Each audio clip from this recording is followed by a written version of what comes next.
Ini adalah suatu pembangkitan dimensi energi dengan Kundalini, dan beginilah reaksinya terhadap individu tersebut, dan biasanya dilakukan oleh seorang suhu yang telah berkemampuan untuk itu seperti dalam video ini. Aduh, gerakan ini mengingatkan aku akan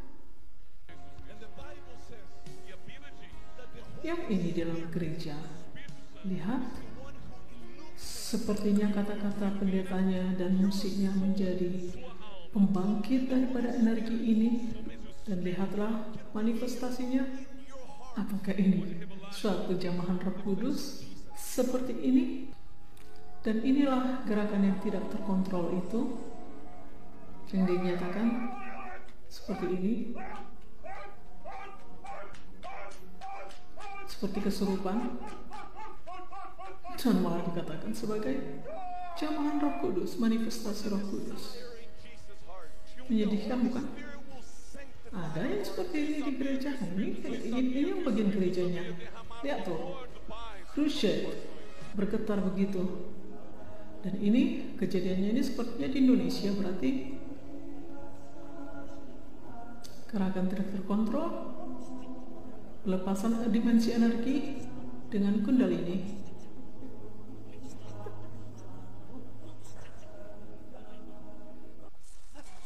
Wow, lihat. Dan ini yang dinamakan seperti get drunk. Dan di dalam beberapa gereja juga ada dibilang katanya mabuk oleh Roh Kudus. Penistaan menurutku. Aku marah sekali sebenarnya mengenai lihat peristiwa. Inilah salah satu contoh, sebenarnya banyak contohnya. Gereja-gereja tersebut telah mempertontonkan dirinya dan mengklaim itu sebagai manifestasi Roh Kudus. Seperti ini, mabuk. Get drunk in Holy Spirit.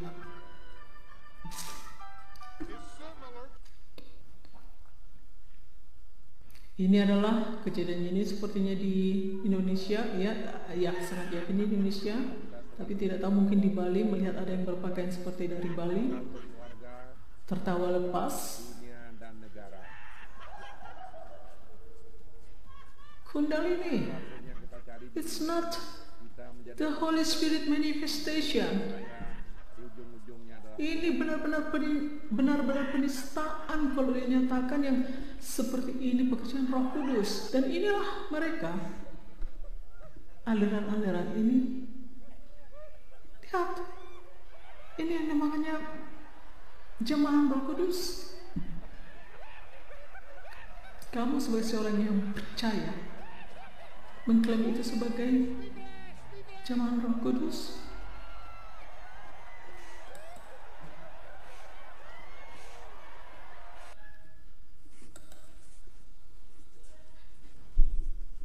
Ini adalah saktipat. Ini adalah hal yang biasa kita lihat di gereja-gereja aliran yang aku bilang sebagai aliran sesat menurutku.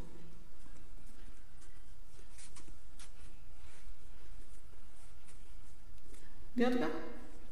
Dan berpingsanan di situ.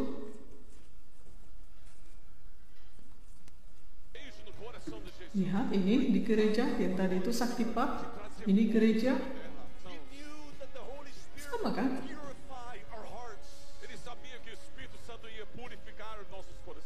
Tentang bangkitnya Kundalini yang tidak sempurna. Ketika Kundalini kita bangkit secara tidak sempurna, itu sama saja dengan darah yang tersumbat. Jadi ketika kita ada penyumbatan di salah satu bagian darah kita, itu bisa terjadi banyak sekali efek sampingan. Stroke, berarti kelumpuhan, bahkan serangan jantung. Demikian juga dengan Kundalini. Kundalini yang tidak sempurna, dia akan tersumbat di salah satu cakra. Misalnya dia tersumbat di Anhat Cakra, jadi dia tidak naik ke atas sampai cakra mahkota, namun dia tersumbat di Anhat Cakra atau di Manipura Cakra di Wisuda Cakra dan di cakra yang bawah. Dan itu akan berakibat fatal bagi seorang yang mempelajari Kundalini. Kundalini kita bangkit walaupun tidak sempurna, kita mempunyai kepekaan. Jadi kita udah mulai bisa merasakan hal-hal yang kasat mata. Tiba-tiba Anda merasa seseorang tidak suka kepada Anda. Nah, Anda langsung merasa emosi, marah, bahkan bisa melabrak orang itu. Gelisah yang tidak karuan juga. Itu bisa terjadi karena Anda merasakan banyak hal-hal ya di sekitar Anda.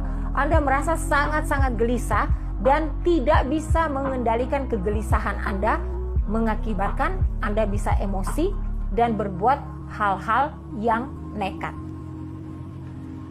Anda juga sangat mudah dipengaruhi oleh energi negatif. Jadi ketika Kundalini Anda ini bangkit secara tidak sempurna, dengan mudah ada energi negatif yang bisa masuk ke dalam diri Anda. Itu yang biasa kita sering lihat atau kita sering dengar, kesurupan. Kesurupan makhluk-makhluk gaib yang kelasnya rendah, yaitu energi negatif. I learn Kundalini Shakti, but these things make me trouble. Jadi setelah dia mempelajari Kundalini, otomatis sendiri melalui buku, tiba-tiba nafsu seksualnya itu tidak bisa dibendung lagi.